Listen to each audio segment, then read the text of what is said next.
bottom of the league in terms of average possession per match, the least number of touches by any team in the Indian Super League, and just 3 clean sheets this entire season. ये stats देख के यार ये लग रहा है कि हम किसी bottom team की बात करें जो शायद 12-13 पोजीशन 11-12-13 पोजीशन पे है. But as you already know, और आपको वीडियो का टाइटल थंबनेल देख के पता चल ही गया होगा, these are stats of a team which are at the number 2 position in the Indian Super League table, that is Jamshedpur football club. तो आज की इस वीडियो में हम टैक्टिकली समझेंगे यार कि खालिद जमील ऐसा क्या मैजिक कर रहे हैं. अभी हमने देखा जमशेदपुर ने एफसी गोवा को अभी हराया 3-1 in their last game. And हम यही समझेंगे यार, बहुत लोग का कमेंट्स भी आए थे यार कि मुझे बताओ जमशेदपुर कैसे खेलती है, टैक्टिकली एनालाइज करो जमशेदपुर को. तो हम आज की इस वीडियो में यही करने वाले हैं कि व्हाट इज द मैजिक जो खालिद जमील जमशेदपुर के साथ कर रहे हैं, जहां पे statistically visually they are not the best team but they do get their results. And यहाँ पे obviously credit must go to Khalid Jamil in the entire Jamshedpur FC squad. तो आज की यार वीडियो में हम यही देखेंगे कि how does Jamshedpur FC line up, वो डिफेंड कैसे करते हैं, वो अटैक कैसे करते हैं, क्या उनकी थोड़ी वीकनेसेस हैं, and ultimately what gets them to score so many goals और at least a good enough goals. ठीक है, जिससे एटलीस्ट वो नंबर 2 है टेबल पे. तो यार सबसे पहले हम बात करते हैं जमशेदपुर एफसी की फॉर्मेशन पे, हाउ दे लाइन अप. तो ऑन पेपर यार Jamshedpur FC like most ISL clubs, like most teams in world football right now, एक 4-2-3-1 फॉर्मेशन से खेलते हैं. बड़ी स्टेबल फॉर्मेशन है. फॉर्मेशन के लिए मैंने ऑलरेडी एक अलग वीडियो बना रखी है, तो मैं ज्यादा डिटेल में इस फॉर्मेशन में नहीं जाऊंगा. आप उसके लिए डिस्क्रिप्शन में लिंक चेक कर सकते हो. 4-2-3-1 की फॉर्मेशन समझ के लिए मैंने अलग वीडियो ऑलरेडी बना रखी है. ठीक है, नाउ बात करते हैं कि अगर मैं डिफेंसिवली बोलूं जमशेदपुर एफसी का शेप कैसे रहता है. यार अगर डिफेंसिवली बात करें ना, एंड इसमें बोलेंगे सिर्फ 3 क्लीन शीट्स है यार पूरे सीजन में, तो they are not obviously defending well. I think इसका एक बहुत बड़ा रीजन ना उनका प्रेसिंग है. बट प्रेसिंग से पहले अगर शेप की बात करें तो यार डिफेंसिवली जैसे वो ऑन पेपर होते हैं वो एक 4-2-3-1 में लाइन अप करते हैं, एंड थोड़े बहुत चेंजेस होते रहते हैं depending on the match. But वही होता है 4 डिफेंडर्स 5 मिडफील्डर्स एंड एक जो आपका फॉरवर्ड होता है, उसी सॉर्ट ऑफ फॉर्मेशन में डिफेंड करते हैं. कभी ये 4-5-1 में डिफेंड कर लेते हैं किसी ऑपोजिशन के अगेंस्ट, कभी इट्स 4-2-3-1, एंड कभी कभी वो इवन 4-1-4-1 की फॉर्मेशन में भी डिफेंड करते हैं, लाइन अप करते हैं डिफेंसिवली. जब उनको ये होता है, जो डिफेंसिव सबसे डीप होल्डिंग मिडफील्डर होता है, वो कई बार सेंटर बैक्स के बीच में आ जाता है, and he helps them in making a back 5 sometimes, specially क्योंकि वो बहुत हाई प्रेस करते हैं एंड अपनी पोजीशन उनके जो फुल बैक्स हैं या डिफेंडर्स हैं कई बार लूज आउट कर जाते हैं. राइट, तो डिफेंसिवली दिस इज मोर और less a 4-2-3-1 is the standard जो जमशेदपुर एफसी लाइन अप करता है. नाउ अगर हम फीचर्स की बात करें ना डिफेंसिवली यार, उनकी प्रेसिंग उनका एक बहुत बड़ा डिफेंसिव फीचर है, उनका बहुत बड़ा फीचर है when they are off the ball, जब उनके पास पोजीशन नहीं होती है, वो बहुत एग्रेसिव प्रेस करते हैं. ठीक है, ऐसा नहीं है कि बहुत हाई प्रेस करते हैं. यूजुअली जो मैंने ऑब्जर्व किया है जमशेदपुर एफसी के मैचेस में, they let the centre backs have the ball. वो अपोजिशन को सेंटर बैक्स के थ्रू बिल्डअप करने देते हैं, बट जैसे ही बॉल मिडफील्ड पे आने वाली होती है, वो सारे ना पासिंग ऑप्शंस ब्लॉक कर देते हैं, जल्दी से प्रेस कर देते हैं. राइट, तो होता क्या है, बहुत बारी अगर किसी भी सेंटर बैक के पास बॉल है, उसके पास बहुत स्पेस होगी. राइट, वो उसको बहुत ज़्यादा प्रेस नहीं करेंगे या बहुत एग्रेसिवली प्रेस नहीं करेंगे, बट जो मिडफील्ड में ऑप्शंस है ना, उनके जो मिडफील्ड में ऑप्शंस है उनको पास रिसीव नहीं करने देंगे. मैं भी डिस्टिंक्टली बहुत क्लियर जो मेरी मेमोरी आ रही है was Jamshedpur match against Bengaluru.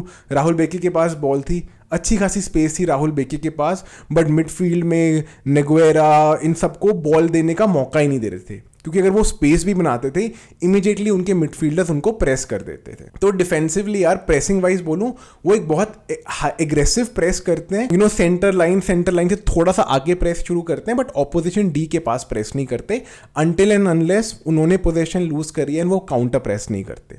तो जब opposition buildup from the back कर रही होती है, तो they start their press near about the halfway line.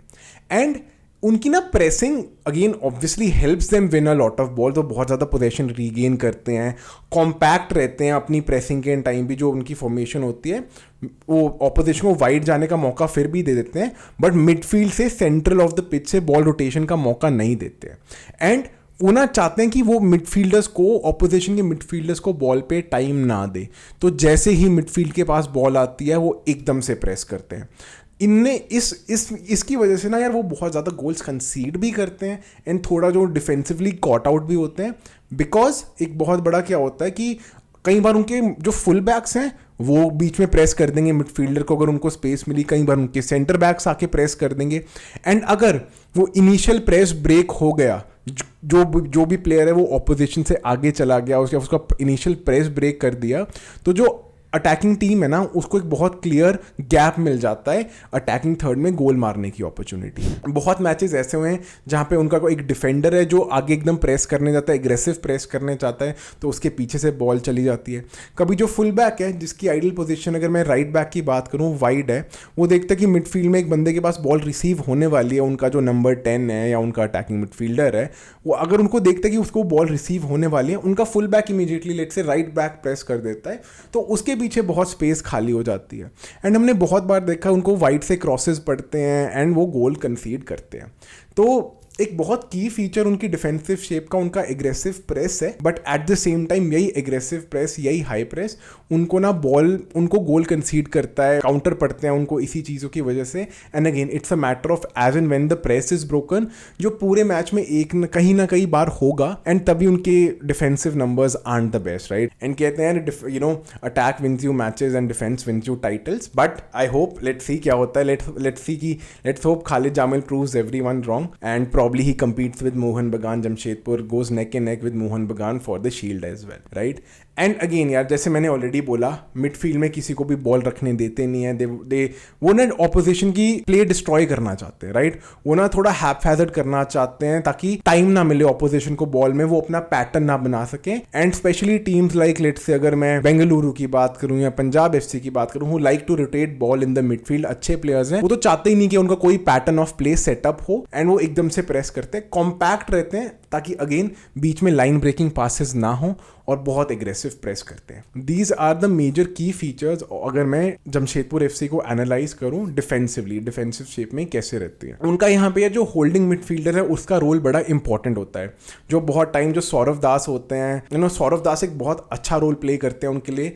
Usually most of the time is the deeper of the defensive midfielder even in a 4-2-3-1 formation, and does the dirty work a lot of time, ठीक है। ये थी defensively बात। Now करते हैं कि Jamshedpur attack कैसे करती है। एंड यहाँ पे अगेन इंटरेस्टिंग है, बड़ा मज़ेदार है, बड़ा जो मैं सारे मैचेस एनालाइज भी कर रहे हैं, बड़ा अच्छा पैटर्न बनता है जो अभी मैं आप लोगों को बताऊंगा। तो यार जो आजकल की मॉडर्न डे फुटबॉल है ना, keeping the ball, fancy line breaking passes खेलेंगे, डीप बंदा आएगा, थर्ड मैन पासेस होते हैं, Khalid Jamil and Jamshedpur do none of that, right. अगर मुझे बड़ी सिंपली बड़ी ऑनेस्टली बोलना, they play the most direct football that I know attackingly, right.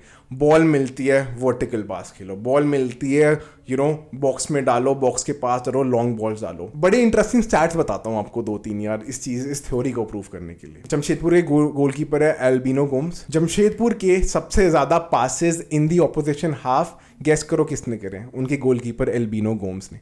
तो उनके मिडफील्डर नहीं, उनके डिफेंडर्स नहीं, उनके जो गोलकीपर है उन्होंने जमशेदपुर के लिए सबसे ज़्यादा passes in the opposition half करे। तो you can clearly understand attacking wise Jamshedpur build up from the back नहीं करती। अगर यार मैं अटैकिंगली ना फॉर्मेशन की बात करूं जमशेदपुर की, यूजुअली या तो कई बार 3-4-3 में लाइनअप हो जाते हैं, कई बार 2-4-3-1 में लाइनअप हो जाते हैं depending on the situation, but standard यही रहता है उनका। जब वो 3-4-3 में होते हैं, या आप कह लो इसको 3-3-1-3 भी हो सकता है, इसको 3-3-3-1 भी कह सकते हैं, इसको अलग अलग तरीके से होते हैं depending on the match situation. इसमें होता क्या है, दोनों सेंटर बैक से बीच में कई बार आपको सौरव दास आ जाएंगे as the deeper holding midfielder. Then आगे जो 4 हैं आपके, उसमें एक दोनों आपके फुल बैक्स, एक आपका हावी हर्नांडेज जो थोड़ा ऑब्वियसली अटैकिंग वाइज भी करते हैं, थोड़े नंबर 10 वाला रोल खेलते हैं, एक आपके जो दूसरे पिवेट हैं या तो ताचिकावा या सरकोविच। देन आगे आपके विंगर्स हैं इमरान और सनन, एंड सेंटर फॉरवर्ड जब मरे अवेलेबल होते हैं वो, या सिवेरियो। तो usually this is how they line up attacking wise. And इसमें ना यार बड़ा सिंपल उनका फंडा है, उनको बॉक्स में बॉल पहुंचानी है, right. They play the most direct football. Majority आप उनके गोल देखोगे या तो सेट पीसेज हैं या क्रॉसेस खेले गए हैं बॉक्स में, या कई बार इवन एल्बिनो गोम्स या किसी डिफेंडर ने लंबी सी बॉल मार दी है स्ट्रेट, वो वैसे गोल मारते हैं। तो अटैकिंग उनके फीचर्स क्या हैं? वर्टिकलिटी यार सबसे बड़ी बात, वर्टिकलिटी एक बहुत बड़ा फीचर है। मतलब वर्टिकलिटी अगर मैं सिंपली बोलूं कि कैसे मैं अपनी डिफेंसिव पार्ट से, डिफेंसिव हाफ से ऑपोजिशन बॉक्स की तरफ जल्दी से जल्दी कैसे बॉल ला सकूं। तो जमशेदपुर ना बिल्डअप में ज़्यादा टाइम वेस्ट नहीं करती है। जैसे मैंने बोला सबसे ज़्यादा लॉन्ग बॉल्स खेली हैं उनके गोलकीपर ने। लॉन्ग बॉल्स उनकी बहुत ज़्यादा कॉमन है, चाहे वो डिफेंडर्स हैं चाहे वो गोलकीपर है। काम क्या है उनका कि बॉक्स में बॉल्स डालनी है। अगर वो विंग पे भी बॉल जाते हैं, अगर वो सेंट्रल से मूव नहीं कर रहे हैं, सीधा बॉल अप टॉप नहीं डाल रहे हैं, तो विंगर्स का भी काम यही होता है। एंड इसमें इमरान और सनन की जो क्रॉसिंग एबिलिटी है वो बहुत अच्छी है। They put very good crosses in the box and वो लोग अटैकिंगली क्या करते हैं, बॉक्स के आसपास ओवरलोड कर देते हैं अपना। तो आप इतनी बार देखा होगा हावी बॉक्स टॉप पे होंगे, सिवेरियो होंगे, ताचिकावा कई बार बहुत ज़्यादा बॉक्स के बाहर आ जाया करते थे। A lot of time their full backs are also very advance. तो बहुत बॉक्स के आसपास वो ओवरलोड कर लेते थे। उनका एक क्लियर फंडामेंटल क्या था कि उनको सेकंड बॉल्स जीतनी है, ठीक है। अब होता क्या था यार, अगर एल्बिनो गोम्स या कोई डिफेंडर बहुत ऊंची क्रॉस डाल रहा है या बहुत लंबी बॉल बस ऑपोजिशन हाफ में रिलीज कर रहा है एक लॉन्ग बॉल, तो lot of the times first ball तो चलो नहीं जीत पाते हैं। उनका मेजर काम क्या था कि हम सेकंड बॉल्स जीते। एंड तभी जब वो क्रॉसेस भी डालते थे ना ऑपोजिशन के बॉक्स में, तो बॉक्स टॉप पे प्लेयर्स रखते थे ताकि कोई भी फ्लिक ऑन आए, चाहे उनके अपने टीममेट का चाहे ऑपोजिशन का, तो उनके पास एटलीस्ट एक प्लेयर हो जो सेकंड बॉल जीत सके। एंड वहीं से यार उनके सेट पीसेस के बहुत सारे गोल आए हैं। I think starting of the season में उनका एक लॉन्ग थ्रो था जो पंजाब एफसी के अगेंस्ट, उसमें जो सिवेरियो ने गोल मारा था, सिंपली उन्होंने सेकंड थर्ड बॉल जीती, गोल मार दिया। अभी रिसेंट के मैचेस में भी यही हुआ है। वो क्या करते हैं, क्रॉसेस डालते हैं, फर्स्ट टच भी अगर नहीं जीते, फर्स्ट बॉल नहीं जीतते हैं, तो usually they try to win the second ball and बहुत डायरेक्ट फुटबॉल खेल। बहुत सारे उनके गोल सेट पीसेस से आते हैं। लॉन्ग थ्रोज यार इतने ज़्यादा long, I think 104 105 long throws तो सिर्फ उनके लेफ्ट बैक ने ले लिए हैं यार। सो लॉन्ग थ्रोज लेते, गोल उन्होंने सिर्फ उसमें से एक मारा है, बट उनका अप्रोच बहुत क्लियर है कि मैं बॉक्स में बॉल डालूंगा, मैं फर्स्ट बॉल जीतूंगा, फर्स्ट बॉल नहीं जीता एटलीस्ट मैं सेकंड बॉल के लिए बहुत अच्छे से कम्पीट करूंगा। एंड वहीं पे वो बहुत सारे लोग बॉक्स में डाल देते थे, एंड बॉक्स में नहीं तो एटलीस्ट बॉक्स के बाहर बॉक्स टॉप पे, और वो बहुत ओवरलोड करते थे। वो बहुत क्लियर फंडामेंटल था यार, फंडामेंटल है खालिद जमील का कि यार उनको बॉक्स ओवरलोड करना है, उनको क्रॉसेस डालने हैं बॉक्स में, बहुत डायरेक्ट फुटबॉल खेलनी है, एंड जितना जल्दी मैं डिफेंस से लेकर अटैक में बॉल को ट्रांजिशन कर सकता हूँ मैं वो करूँगा। इतने ज़्यादा हमने उनके गोल्स देखे हैं कि यार एक मतलब लंबी बॉल खेली कितनी बार, वो एक बार गुरप्रीत संधू देखा था, गुरप्रीत संधू ने आगे आके पंच करा और उन्होंने दूर से मार लिया। एक बहुत सिमिलर वैसा गोल हुआ था जब गोलकीपर आगे आ गया था। I don't remember the opposition, but I think Jason Murray ने ऐसे गोल मारा था। तो बहुत टाइम वो बस लंबी होपफुल बॉल खेल देते हैं कि उनका जो नंबर 9 है वो एटलीस्ट compete करे, थोड़ा सा होल्ड अप कर ले, और सेकंड बॉल्स में जो उनके विंगर्स हैं या वो रन मारे या हावी हर्नांडेज आके बॉल रिसीव कर सके। तो यार अटैकिंगली अगेन बहुत ज़्यादा direct football, no bullshit, no playing through the lines, no tiki taka बिल्कुल नहीं खेलते हैं, बहुत प्लीजिंग टू दी आई वाली फुटबॉल नहीं खेलते हैं वो। But as long as he's getting results for Jamshedpur, I think everyone will back him. And again, as अगर हम results की बात करें तो results जमशेदपुर के obviously आ ही रहे हैं, right? इसमें ना यार 2-3 प्लेयर्स का बड़ा इंपॉर्टेंट रोल है। हावी उनके जो स्किपर हैं, बड़ा इंपॉर्टेंट रोल है बिकॉज उनकी बॉल डिस्ट्रीब्यूशन, बिकॉज जब आप वर्टिकल बॉल्स खेल रहे हो, लंबी बॉल खेल रहे हो या विंग पे बॉल डाल रहे हो, तो जो डिस्ट्रीब्यूशन है ना, जो सेंट्रल उनका मेन प्लेयर जो डिस्ट्रीब्यूट करता है, हावी वो रोल प्ले करते हैं यार। तो आई थिंक बहुत इंपॉर्टेंट प्लेयर हैं, कैप्टन हैं, गोल्स मार रहे हैं, एंड आई थिंक एक बहुत इंपॉर्टेंट रोल प्ले करते हैं वो जमशेदपुर एफसी के लिए। सिमिलरली यार सौरव दास आई थिंक एक बहुत बड़ा रोल है। आई थिंक जहां पे उनकी मिडफील्ड बहुत रोटेट होती रहती है, कभी सर्कोविच आ जाते हैं, कभी इवन एजे ने खेल रखा है, कभी ताचिकावा आ जाते हैं। सौरव दास एक ऐसे प्लेयर हैं जो उस मिडफील्ड का स्पाइन रहे हैं, उस जो पिवेट है उसका स्पाइन रहे हैं, राइट। एंड अगेन वो जो डिस्ट्रॉयर वाला रोल है बड़ा अच्छा खेलते हैं, क्योंकि अगेन यहाँ पे बहुत ज़्यादा काउंटर पड़ते हैं जमशेदपुर को, तो वहाँ पे अगेन सौरव दास का रोल और भी ज़्यादा इंपॉर्टेंट हो जाता है, right. So again this was how Jamshedpur defended, this was how Jamshedpur attacked, and a couple of very key players of Jamshedpur FC. Now इसमें अगर मैं थोड़ी सी वीकनेसेस की बात कहूँ यार जमशेदपुर की, number 1 you know their inability to keep a clean sheet because बहुत ज़्यादा counters पड़ते हैं. They are very susceptible to counter attacks.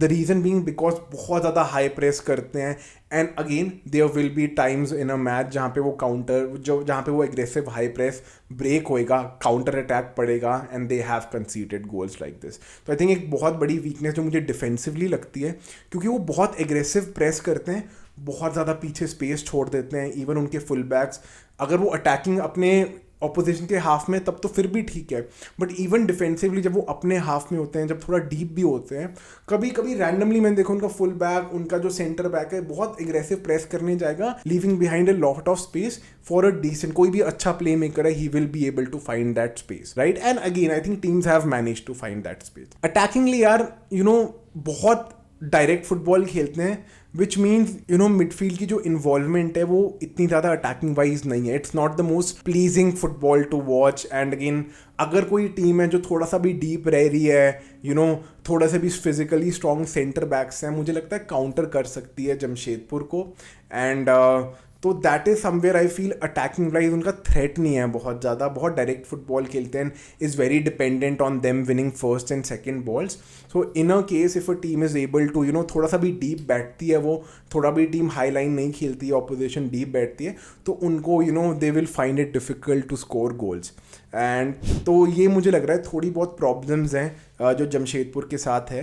But nonetheless hats off to Khalid Jamil, he is doing brilliantly at Jamshedpur FC, and I genuinely hope कि एक अच्छा competition हो ISL shield के लिए. एंड अगर आपको यार ये वाली वीडियो पसंद आई, I have made similar videos on Mohan Bagan, on Bengaluru, on Punjab, on FC Goa. So go ahead and watch those videos. मैं उनका लिंक डाल दूंगा, प्लेलिस्ट का लिंक डाल दूंगा. And if you like this video, if you like what Football Unplugged has to offer, subscribe to Football Unplugged. Let me know in the comments आपको next कौन सी video चाहिए. And thank you so much for tuning in यार. Share this video to whosoever you think जिसके लिए अच्छी होगी. And again, share to Khalid Jamil if you can. But thank you so much for tuning in and have a great day ahead.